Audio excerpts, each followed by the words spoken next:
Hello and welcome to Iridium Rock and Metal Reviews. And today we're going to tackle the top 10 Dokken songs. And I'm going to do that with my mate, Mark Cloer. How you doing, mate? I'm good, Lee. How are you, man? Yeah, good. So, we've been doing a lot of the ballad shows and you fancied a bit of Dokken, didn't you? I know you're a big Dokken fan. Oh yeah, Same here, especially the classic era for me. Um, it was a big part of the 80s for me. Brilliant band. When I was getting my list together, you noticed that, I know the main guitarist for me was George Lynch. What a guitarist. But the guitarist that Don Dokken's hired over the years, man, it's mental, isn't it? Some of the best. yeah, You've got Red Beach, yeah. John Norum for one album. Right. And the guy now, John Levin, innit? He's good as well. But for me, George Lynch, man, he has got to be. I haven't really thought about my favourite guitarist ever, but he has got to be up there in my top five, I reckon. Agreed. 100% agree. Yeah. What an amazing tone he's got to his guitar. He's just like no one else at all. You know it's him. He's got a strange way of playing. You can tell even when he with Lynch Mob, he had a certain sound, didn't he? Which you couldn't mistake. Yeah. Very, very identifiable. Yeah, yeah. What a brilliant guitarist. So, I mean, You we know had a what quick. amazed me is he actually auditioned for Ozzy's band and didn't make the cut. How the hell can George Lynch not make the cut? I know, That I always know, baffles me. I know. I know we're not talking about other stuff he done, but I remember the guitar solo I loved was something he didn't do. I love all the stuff he done with Doc, and before we get into our top 10, you just got to say now that the guitaring across every song is just top notch with George Lynch. But I remember Yeah. you obviously remember the Stars. Remember the Stars video, the Ronnie James Dio Yeah. Hearing Aid. Man, that solo, the extended version. I remember watching the video and him going like, in the studio, and oh man, it even looks quite awkward when he plays. He's got a strange way the way he plays as well. But an amazing guitarist, and obviously Don Dokken backs it up. Well, look, we know about what he's having some problems now, but man, back in the day, Don Dokken, amazing singer, one of your favourites, mate. Yeah. Yeah. He, in the day, I don't think there was anybody that could touch him. He had that kind of voice. He could sing the ballady type stuff, but he had that upper register, and he could just a heavy song he could do just as good as he could a mellow song, and nobody could have really. He had that vibrato to his voice. Unfortunately, he's lost it over the years. Doesn't quite have it like he used to. But yeah, when he was in his prime, he was as good a singer as anybody out there. And also, like for me, different because he could sing. He could sing high. He did have a good range, but he wasn't the same as the other singers. He had a certain sort of, I suppose, melodic sort of softness to his voice at the same time. Quite, and even in that Hearing Aid song, I don't know if you remember the Hearing Aid song. It was cool hearing him between all those heavy singers, wasn't it? And hearing something a bit more melodic. Very cool indeed. So we're I going have to to do give props to Jeff Pilson too. He's yes, an amazing bass player. yeah. He doesn't get the credit he deserves as a bass player. The live album they put out a few years ago, the bass was turned up pretty high in that, and man, he really drove those songs with his bass. He was very underrated bass. Yeah, man, and he's done a lot of stuff with other people as well. He's done some great music elsewhere, and also Mick Brown as well. I think he's actually retired now, isn't he? But Yeah, yeah, I think the rhythm he's sitting section, it man. out now. Yeah, the rhythm section in those classic days, man, was just unbelievable. A brilliant band, and I think for me, one album which you'll probably know by my top 10 was a huge album for me, and it was like ahead of all the others. You know, you're going to know what that is, and I probably will mention it as soon as I mention the first song that I choose off of that album. But for me, that was Streaks Ahead. of all the other albums, you know. And I know that Dokken fans have got different, you know, it's not known as everyone's favourite, my one, but it's quite interesting that a lot of Dokken fans like different albums, you know. Sometimes a band, don't they? They have one special album that everyone loves, but Dokken, it's a bit different with them in their classic days, I think. But I don't know. I've got a feeling your one might be the same as mine, but it definitely was. It definitely was streaks ahead as far as I'm concerned. So what we're going to do, mate, we're going to go top 10. Obviously, you're going to go from 10 to 1, 10 being your, like, you know, your least favourite of your top 10 tracks. So they're all going to be good ones, obviously. I warn you now, mine are all from the classic years, if you like, of Dokken. Because I don't know. I don't mind some of the newer stuff. I think it's got glimpses of what they were, but I felt that they couldn't beat. There was too many good songs in the good old days as well to put them ahead of, in my opinion. But Yeah. mate, I'm ready to go. Anything to say before we go? Well, I'm just curious. Do you remember the first time you heard Dokken? How you first discovered them?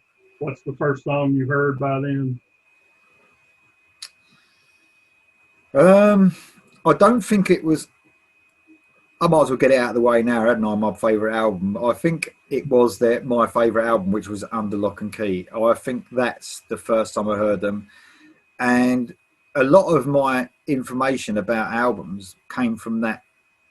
Oh God, I got the cat. Oh, here we go. Look, he just can't help it, can he? Every time I think a lot of the times I got to hear about bands was through Kerrang magazine, which, you know, was, I think that was about in America as well. It wasn't just Britain, was it? I think America had that magazine, I believe. Yeah, we had yeah, but it was good back then in the 80s because it was all about the bands that we loved, you know, and now it's just I'll pick it up now occasionally in the shop and look at it, and it's all about brutal, extreme metal now. There's nothing good about it whatsoever. And that's where I used to read about reviews and who was the good bands around. And I remember that Under Lock and Key I think it got a 5Ks out of 5Ks, and it said it was absolutely fantastic. So I think that's when I picked the album up, and that's the first time I heard them. So obviously I missed the first couple of albums, then went back and listened to those after.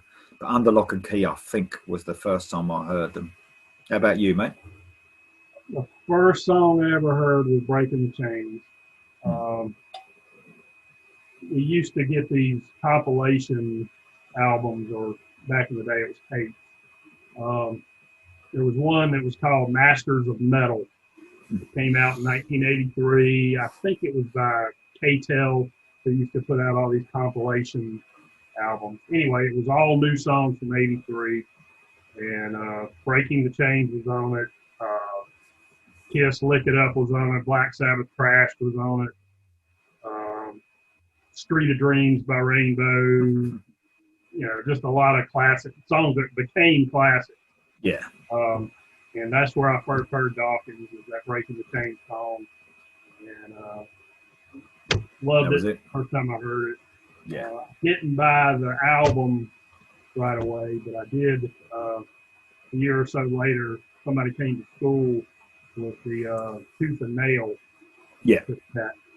And I heard it. And as soon as I heard it, I was hooked. And then I later went back and bought the Breaking the Chains album. But yeah, the first time I heard them, I was blown away by how good, melodic, and heavy all at the same time they were. I mean, when you actually read about them, like on Wiki and all that, it always says heavy. They're a heavy metal band. I mean, I know that everything back then was classed as heavy metal in it. There wasn't all these subgenres that we get now. But I mean, I don't know if you put them in today's type of music and all the subgenres that we get. Yeah, they do the odd, quite heavy song, but you know, I wouldn't say they were heavy metal compared to what people think of heavy metal is now, if you know what I mean. But I mean, what they reckon heavy metal is now, mate, is just that's heavy metal now, isn't it? That's what people think. Right. But it was all metal back then, wasn't it? It was all metal, no matter who they were. Whether it was Metallica, whether it was blooming Bon Jovi even, people used to say they were metal. Do you know what I mean? It's just one of those things that's changed over the years. So got this weird cat, mate. Sorry about that. Anyway, so if you're ready to go, mate, you're number 10, and obviously the album it came off of, maybe, and why you like the song. Okay. Well, I'm gonna go ahead and get it out of the way. We should have a pretty vast variety of songs here because my list is not strictly the classic lineup. I do prefer the classic lineup, but I've bought every album they've done, even after Lynch and Pilson left, and there are shining moments on every album. Yeah. And some of these mean so much to me that I just couldn't leave them off my list. But anyway, my number 10 comes off the last studio album, which is called Broken Bones in 2012. And it's a song called Empire. You mentioned earlier John Levin is the most current guitarist. Yeah. He comes as close to duplicating George Lynch's style as anybody I've ever heard. If you didn't know better, some of these songs, you'd swear it was George Lynch. And this is one of those that to me has that vibe of the classic albums that if you didn't know better, you'd swear it came out in the 80s.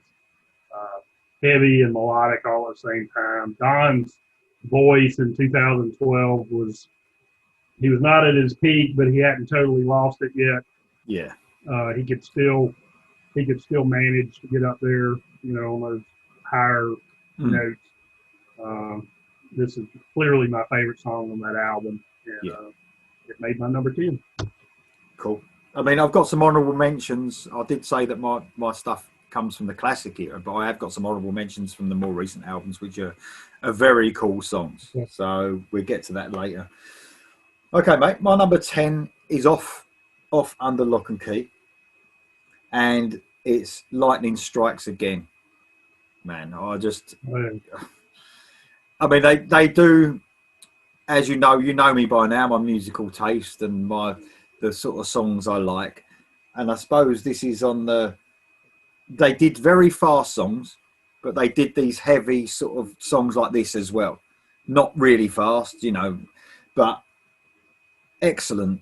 Just the riffing that George Lynch on here. I mean, it's sort of a mix, and he done this a lot, a mix of chugging and chords being held out. I actually love the way he plays. It sort of sounds very jammy, doesn't it? Like he's sort of making stuff up as he's going along. I know he's not, but and I love when we talked about Don Dokken's voice. We're going to talk about that a lot, but he screams at the end of that, the lightning bit where he screams, and oh man, what an end to a song! A brilliant, really heavy song. Probably about as heavy as they get, I suppose. Lightning Strikes Again. And I always think that these sort of songs that are not fast sound heavier to me.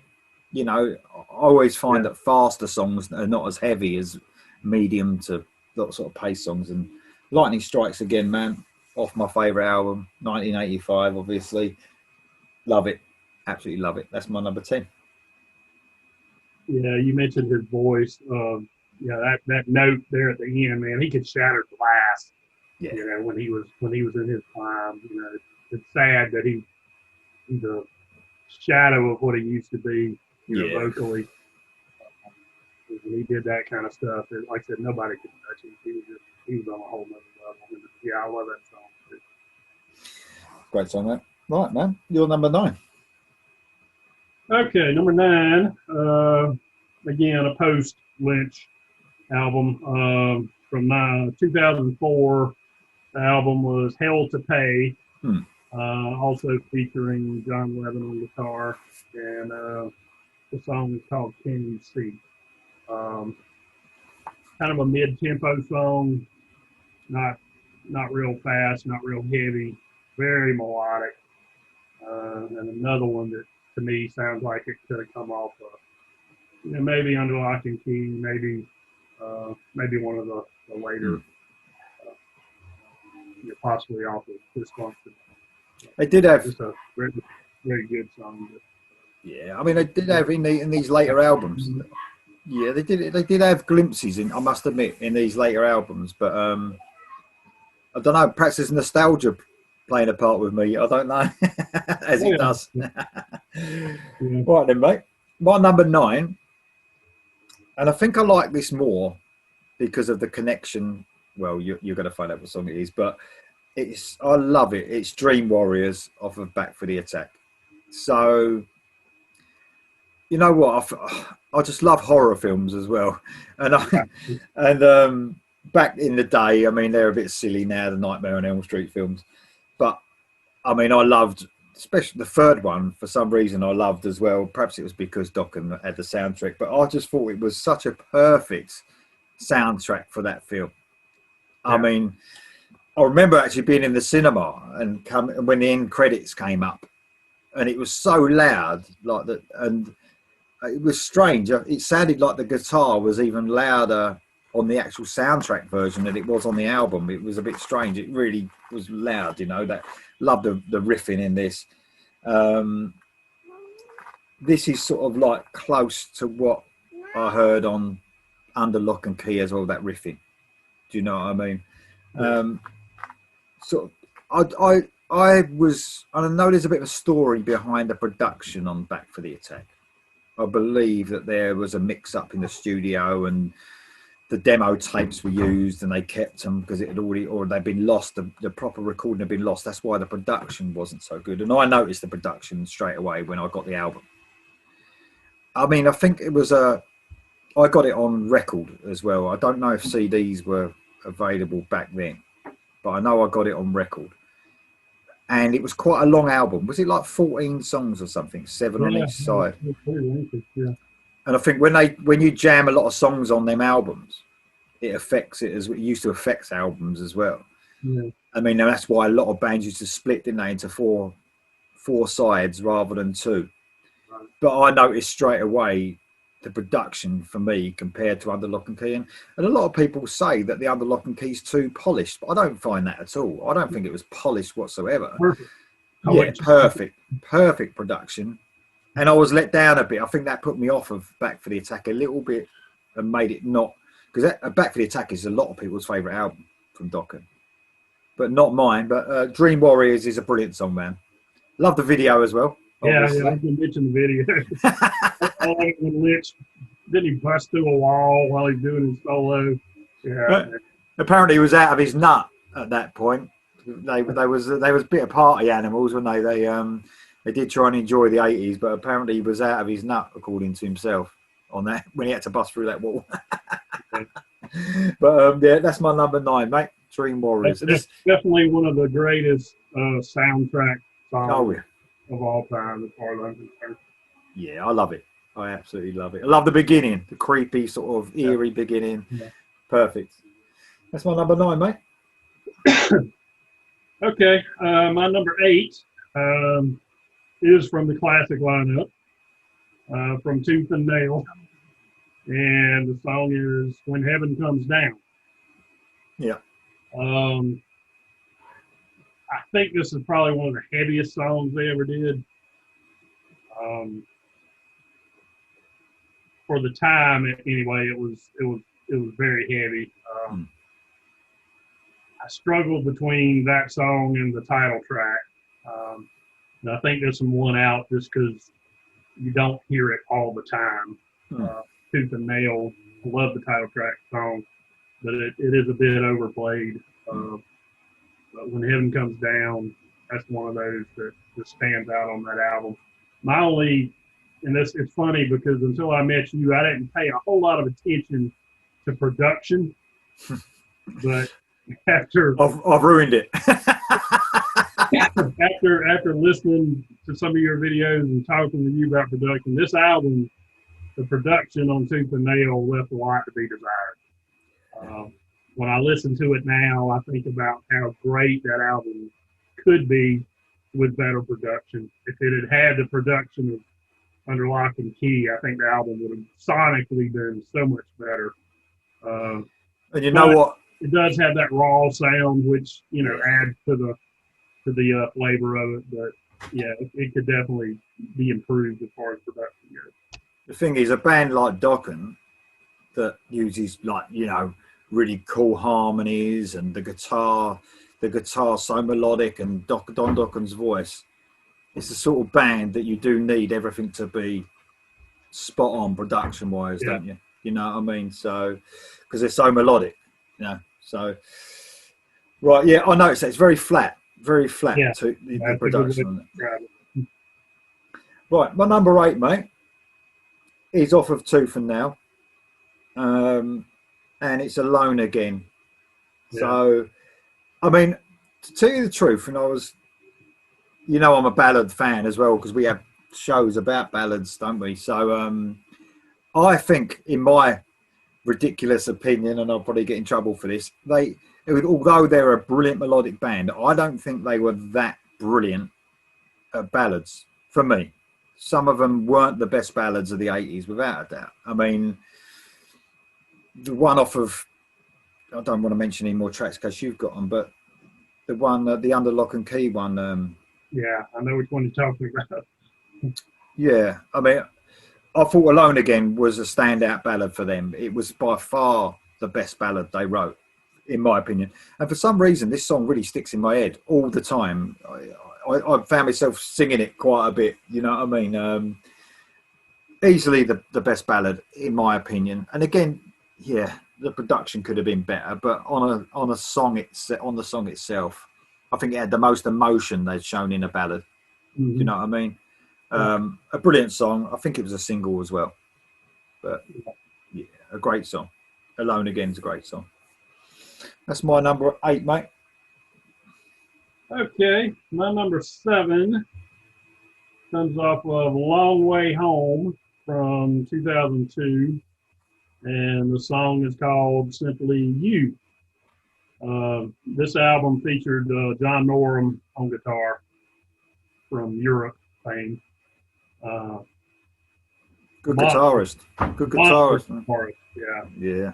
I don't think he tried overly hard to capture that Lynch sound like John Levin did. He had his own style, and I give him props for, you know, sticking to his own style instead of trying to mimic George Lynch or anybody else. But this song, if you're not familiar with it, man, the opening riff is just so heavy. In fact, this is one of my, I've got several ringtones on my phone. Because of that opening riff, this is actually one of my ringtones on my phone. And, it's just a heavy, heavy song that, even though it doesn't have the Lynch feel to it, it does still have that vibe that it could have come off of an earlier album. I think fans are always looking for, including myself, we're always looking for that classic sound with Dokken, aren't we? Yeah. We know you're going to, I suppose. But they're a brilliant band. So, okay, then, mate, that's a good choice. My number 7 is Breaking the Chains. So I just love the riff. I love the riff. Obviously, the production was probably, for me, was even worse on this album. But that song, I don't know, it didn't seem to suffer from the production. I think it's such a good song with the riffing and all that. It stood out to me on the album, head and shoulders above anything else. I know I've heard it a million times, but what a riff! What a riff! And you just can't forget it, can you? You know what I mean? It's brilliant, and bands even recently have used that riff, sort of. Yeah, it's an infectious riff. I mean, it gets stuck in your head. That's a classic. I mean, I don't know that they've ever played a concert when they didn't play that song. Yeah, with good reason. And of course, I did. But it's one of the better ones. Of course, I didn't hear that. I didn't hear that back in 1981. I went back and listened to that, and yeah, love it to this day. Brilliant song. That's my number 7, mate. All right, we're up to number 6 from 2008. Lightning Strikes Again. Point of No Return. That's another one. Heavy song. Probably one of the heaviest. Probably one of the heaviest of their career, but definitely one of the heaviest in recent years in the post-Lynch um, era. Um, Don's voice was still pretty strong in 2008, and he put a real lot of put a good effort in this song, and that's just I couldn't. There are earlier songs that I probably like as much, but I couldn't put them ahead of this one. I just love this song, even though it's one of the more recent. I mean, that album was probably the most classic sounding album, wasn't it? Yeah, I mean, even with the title, I mean, Lightning Strike Again, obviously they were going for that, mid '80s vibe, and I think they did a pretty good job. Yeah, definitely. As close to it as they could. And the cover as well, definitely. Classic Dokken, that. Yeah. Brilliant choice, mate. Right, my number 6 is off. We'll go back to Under Lock and Key. And I've chose another single. It's Not Love. Oh, man, I love this song. Do you remember the video of this as well on the back of the trailer? I'll tell you what, I think this might be my favourite guitar work. I know he's done some brilliant guitar work and more technical than this. But I just love the restraint that George Lynch used in that guitar solo. I mean, it was just, he's done some really fast stuff and all that, and I know some real technical stuff. But this guitar solo is just one of the best I've ever heard, not just for Dokken, but I just love it. Love the gang vocals. Quite a simple sort of song, isn't it? You know what I mean? Just a shout it out sort of song. Obviously, mid-tempo pace for me. What's that, mate? I said the gang vocals, that sounds like something Seth would do. Yeah, exactly. It's a bit different for them, isn't it? Because, they were all about the sort of harmonising sort of vocals and that, and harmonising choruses. A bit different of a shout it out loud, which was quite cool. It was quite cool at the time. So, yeah, It's Not Love, mate. Brilliant. Lovely little bit of a talking bit from Don Dokken on the phone with a woman, wasn't it? Remember that? Maybe Tonight, I Told You, and all that is brilliant. Oh, that's brilliant.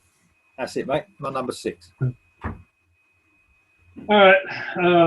Number 5. I'm going to repeat myself. I brought this up in one of our ballad lists from Beast from the East live album, the one new studio track they did, Walk Away. I loved it enough to put it in our ballad list, and I love that song. They had a great video for it, and I think around this time, 1988, was probably Don's peak as far as his vocal. And it's a mellow song, but it's heavy at the same time. It just had everything you expect from Dokken. I mean, it was melodic but heavy at the same time, and just what a great live album as well, man. That was. Yeah. And also, I mean, I know we're talking Dokken, but that Don Dokken album he brought out just after that as well was, man, that was. I mean, I reckon if we could include that, I might have a couple of those on here. But that one.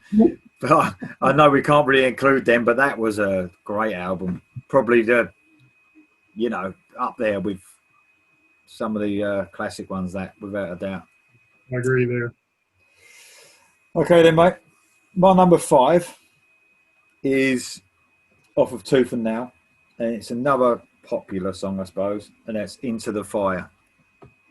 I love this as well. I mean, I love it how this sort of like, you sort of think it's the chorus. If you listen to it the first time, you think it was the chorus, but it's not. It sort of does a lot of pre-chorus saying Into the Fire. Then it goes to the Into the Fire bit again. I love it, man. I mean, the way the drums are going as well. You know what I mean? On that chorus. Very catchy song again. Really catchy. The singles are really strong, man. Oh, yeah. I mean, really, really strong. Tooth and Nail was, I mean, it was nearly there. It was getting, I mean, Under Lock and Key for me wrapped it up, but you could tell what they was aiming for when they was getting there with this album. Only the year before, wasn't it? It was only 1 year before. Yeah, 84. Yeah. But Into the Fire, I mean, it even sounds, this would have been good on like a soundtrack as well, wouldn't it? Like a horror film or something. It would have been perfect, wouldn't it? A brilliant song. That's my number 5, mate. Okay, my number 4, off of Breaking the Chains, Paris is Burning.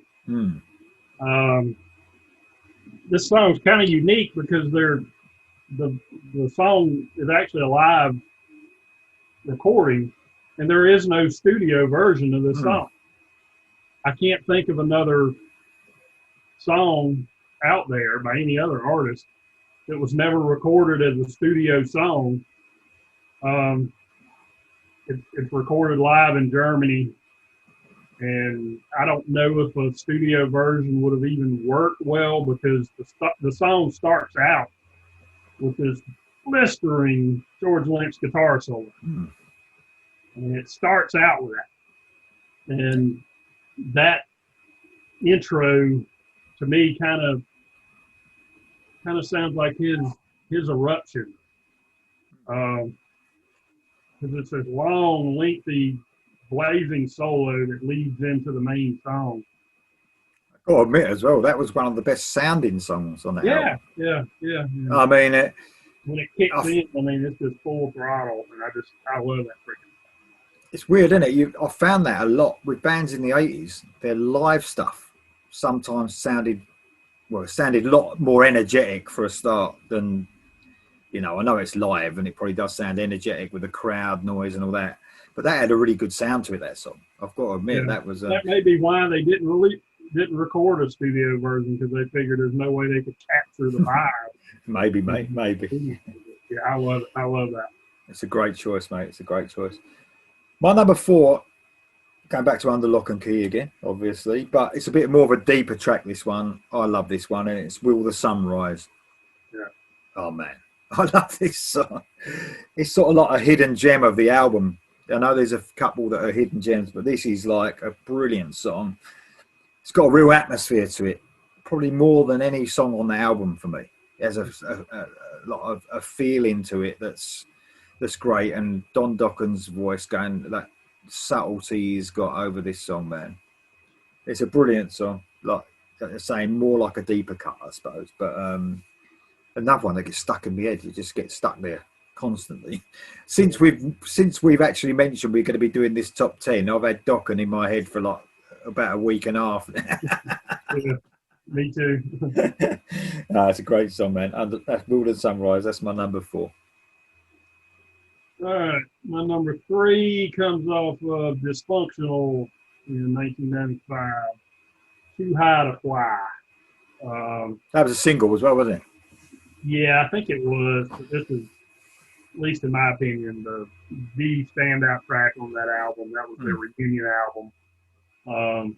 If all the songs had been like that on this album could have been as good as Under Lock and Key. But unfortunately, the rest of the songs, there were some good songs on it, but that's the standout by far to me. It's just so heavy, and Lynch is in top form, and Don's voice was still in good shape at that time, and just love it. Yeah, not a popular album, is it, amongst fans, apart from that song, I don't think. Yeah. But no, it's a good choice, mate. It's a good choice. What is your favourite album, by the way? You haven't actually said yet, have you? We'll get there. Right, okay. Well, I've mentioned my favourite album, and this one comes off that again. So no surprises there, and that's In My Dreams. Just I remember when I heard this, like back when I was a kid. Well, I was 15 actually, so I wasn't that young. But just hearing those that a cappella part at the beginning and then near the end, it's just so different. I don't know. Like we said before, they got such a subtlety, didn't they? And such a sort of like smoothness about them. Yeah. And more, so much melody, and I just think similar to, I don't know, we're not talking about them. It's hard not to talk about other bands, but they sort of had that melody like that, pushing it to sort of poppy, a bit like Stryper did back then as well. Them two bands were very sort of like pushing it with rock and metal fans to, nearly going poppy, to sort of pushing it a little bit. And In My Dreams, I felt was a bit like that. Although when it got going with the riffing, very cool chorus. Very cool chorus. Very catchy again. In my head now, just thinking about it. A great single again. A great single again, mate. I think that's the only, I don't know about in the UK, but Dokken has never, at least around here where I'm at in the South, they have never gotten radio play. But I have heard that song a few times over the years on regular radio.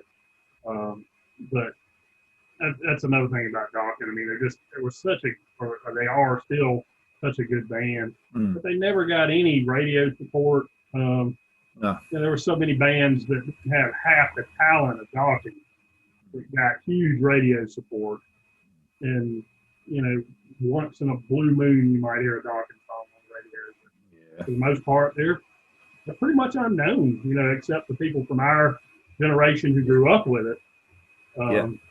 It's criminal, again, we mentioned that several times with other bands. It's criminal how overlooked, I don't even want to say overrated or underrated, just unknown they are, how unknown they are. Especially as they had a definite sort of signature sound, didn't they? Different than anyone else as well. Yeah. I mean, brilliant. I mean, I think for me that some of them, you hear people emulate those sort of chords that they, those sort of riffs that they have through these songs. The In My Dreams one, for instance, you hear people trying to emulate or just have sounds of that. Not quite getting there though, mate. They were really special. Yeah. They were really special. They really were. That's my number 3, mate. In My Dreams. All right. We haven't got any. I was going to say we haven't got any same yet, have we? Not yet. No, but we might hear in a minute. It was real hard for me to, when it came down to my 1 and 2, they're almost interchangeable. But I had to rank one number 2. So my number 2 is "Kiss of Death" off of "Back to the Attack." Oh my God, what a heavy song! That one to this day gives me chills when I hear it. Just the opening riff, and Don's solid delivery. I mean, that's just an amazing song. It's hard for me to rank it number 2, but I had. It's got that. I mean, how long does that guitar bit go on at the beginning? That's one of the best intros that's ever been. It's not just one of the best opening songs on an album. It's one of the best opening guitar intros ever, isn't it? Amazing. Yeah, I agree. 100%, 100% agree. That's my number 2, by the way. Yeah, man. I mean, when I heard this song, I mean, I must admit, Back for the Attack for me in general was a disappointment after Under Lock and Key. I was looking for, I really was looking for it to match or be better. Well, I mean, obviously, with Kiss of Death, I wasn't disappointed. That was one of the best songs I've ever heard. It's my number 2 for a start. So, I mean, it was one of those, when you was young, it's one of those the guitar parts in it, you just wondered how he did it. You heard some really weird sort of guitaring going on. You thought, because there was a few back then, you thought, is that really a guitar? Is it a trick in the studio? I was like that with Vinnie Vincent. You're a Vinnie Vincent fan as well. When I heard some of the guitaring that he did, I used to think, is that real? Do you know what I mean? That's not a guitar. Yeah. How can he be that good? And that's what I thought about Kiss of Death. I just thought, wow, that's just mad. And like you said, what a heavy song. The best song on that album by far, in my opinion. Yeah. And it's funny. I made an observation that I hadn't thought about before. Dokken and Black Sabbath both have songs called "Kiss of Death," and I love both of them. But they also both have a song called "Slipping Away" that I hate. Yeah, because you was. I remember you mentioning that you don't like one song on Mob Rules, and now I know what it is. Yeah, that's it. I mean, I never liked the Sabbath version, and I never cared. That's the one song on Under Lock and Key that I can You know, I Yeah, can man. skip every time and not. It's not a good ballad, is it? It's not a good ballad at all. I mean, compared to I the rest of assume the the album. one you were talking about. Yeah, definitely. That's the one I was talking about. Yeah, Slipping Away. Not good. Not good, but still near enough perfect album, but not quite there. Yeah. Okay, mate. Number one. I wonder if this is going to be the same. Okay. I'm almost. I'd put money on it. It's probably the same. Unchain the Night from Under Lock Yes. and Key. Yeah. Oh And, my God. The first time I heard that song, I'll never forget. I don't think I bought the album the day it came out, but I bought Under Lock and Key very shortly after it came out on cassette. I can remember getting out to the car, putting that cassette in the tape deck of my 1968 Olds Cutlass hot rod. And when that intro, Unchained the Night, started, I was like, oh man, I like this, this mellow vibe. This is kind of cool. And when that song kicked off, yeah. When it hit the heavy part, my hair stood up. I got chills on the back of my neck. Don's voice was just otherworldly. Yeah. And to this day, that is my all-time favorite Dokken song. I don't think they'll ever top it. They haven't so far, and I don't think they've got enough life left in them to ever top it. But that's one of my all-time favorite songs by anybody. If I had to compile a list of my 5 favorite songs of all time, that's definitely somewhere on that list. Yeah. I mean, there's even bells at the beginning of that, and they're ringing. I think it's like, I mean, you're going to get off to a good start when you've got a bell ringing, don't you? But man, and that crushing riffs in that, and like I said, you got the chugging, haven't you? The real, like the chugging, and then the chords being hung out, and man, it's a brilliant song, and it's my number one as well. It's one of them songs and all, man. I mean, I must have heard it. I can't even tell you how many times I've heard it. Hundreds of times. Thousands probably. And it's a brilliant song. And number 2 and number 1 were exactly the same, man. That's a bit weird. That's a bit strange. People, we did not discuss this before. So. No, definitely not. Definitely not. Pure chance. But yeah, I guess great minds think alike. Yeah, man. Yeah, I mean, yeah, great, absolutely brilliant choices from you there, mate. Especially your number 2 and your number 1. Great minds think alike, mate, without a doubt. Right, we're going to. I also just want to say that I could have easily picked 5 or 6 songs off of this album to be on my top 10. And I really didn't, even though it seems like I tried to pick, I don't have any duplicate albums on my list as I look at it. I've got one from each of these albums. I did not set out to pick one song from each album. That was not my intention, but it's just the way it worked out. But I could have easily picked 5 or 6, 7 songs off of this album. Without a doubt. I love that album that much. It's a brilliant album, mate. It's an absolutely superb album. Just going to look for my honourable mentions now. Got a few. Oh, mate, do you want me to do my honourable mentions first? That'd make a change, wouldn't it? Okay, yeah, go for it. So I've just got lucky. I like that, but it didn't quite make the list. I got When Heaven Comes Down. So love that song as well, mate.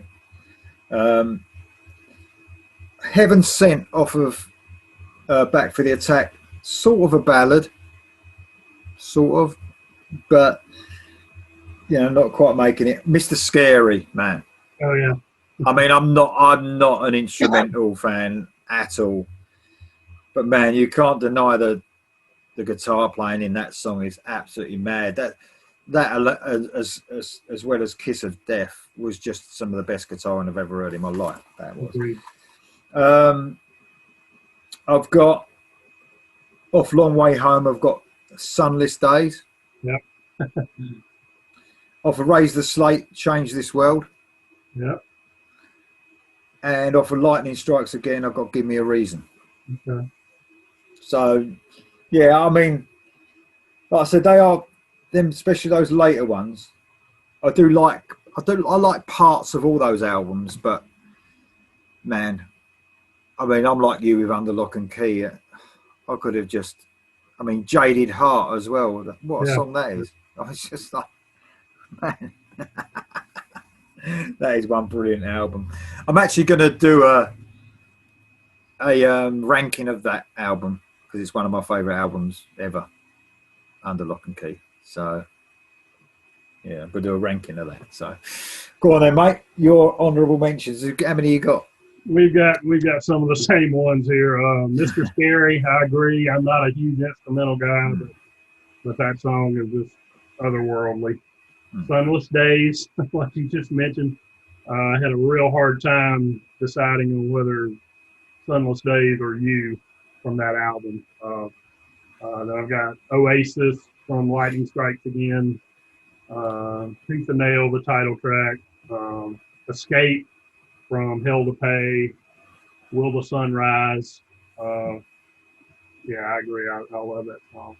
And then even though we didn't include the Up from the Ashes solo album, there was actually some, I think back in the day, there was some consideration of him actually carrying on with that band as Dokken. I know the song Stay that was on this album was actually intended to have been on the Dokken album, and originally Jeff Pilson was supposed to sing it. There was I vividly remember there was an interview with Don, and he named the song Stay, and he said that the bass player would be singing it on the next album. But then that album never happened, and so he included it on Up from the Ashes. But I think there was some talk of this band carrying on as Dokken. Why they didn't, I don't know. But anyway, the song I picked off of it is called Give It Up. Great song. There's the intro to that song.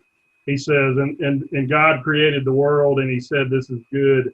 And then he created man, and he said, I fucked up. Yeah. And that is so, the lyrics to that song are so timely for today, for all the hatred of the world and the infighting of the political parties and religions and everything else involved. But yeah, I love that album, and I love that song. Talking about fighting, though, it's what a shame with the band. They just couldn't get on, could they, man? Oh yeah. I mean, there was that band in particular. I mean, you got one of the greatest guitarists of all time and one of the greatest vocalists of all time, in his day. But they just couldn't coexist. No. The egos were just so huge. They just constantly butted heads. Yeah. Unfortunately, they couldn't make it work. Some real nasty things been said, like in the past, but here you go. I mean, they got together again a little bit, didn't they, for a few, which was cool. When you get older, man, I mean, what's the point? You know what I mean? But I'm glad they went on, had a bit of a tour. Did you ever get to see Dokken live? Man, no, not at all. I saw them twice. Once in '95 when they opened for Bon Jovi, and they only played 5 songs. I really bought that ticket to see Dokken. I'd seen Bon Jovi a few times over the years, and they only played 5 songs. And then I saw them in mid 2000s in a club. This was John Levin in the band, and that was a good show. But yeah, unfortunately, that's only 2 times I ever got to. Yeah, never been to see him, man. It's just a shame. I'll tell you, I would have liked to have seen him on that Monsters of Rock tour back then. In the States, that would have been an amazing gig, but no, that's it, mate. Thanks for coming on. Yeah, thanks for having me back. No, it's cool. We're thinking of something else to do. We're going to do the ballads of the 90s soon. Yeah. So we're going to tackle that. So thanks for coming on again, man. Thank you. And if anyone wants to subscribe, please press the red button bottom right-hand corner. Thank you very much. See you soon.